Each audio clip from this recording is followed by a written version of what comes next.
35 বছর হলো আমরা এই চাকরি করছি, এই আজ পর্যন্ত এই বেতনই। আজ দেবে বেতন, কাল দেবে বেতন, 28 বছর বয়স হলো, মাত্র 1400-500 টাকা বেতন পাই। তাহলে আমরা কি করে চলবো? আমাদের দাবি দেওয়া টাকা পয়সা নিয়ে লেনদেন নিয়ে এত হইহল্লা হচ্ছে, এত কিছু হচ্ছে। এটাই আমার কথা, আমাদের বেতন বাড়ুক, আমাদের আর কোনো দাবি নাই।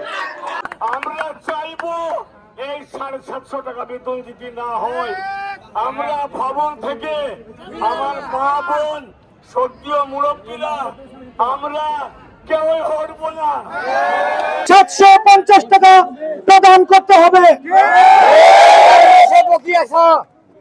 শ্রমিকদের প্রতি বছর যেসব উৎসব ভাতা আছে এগুলো শ্রমিকদের প্রদান করতে হবে।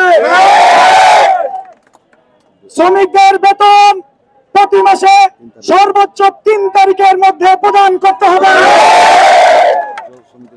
শ্রমিকদের যখন তখন চাকরির হুমকি দেওয়া যাবে না।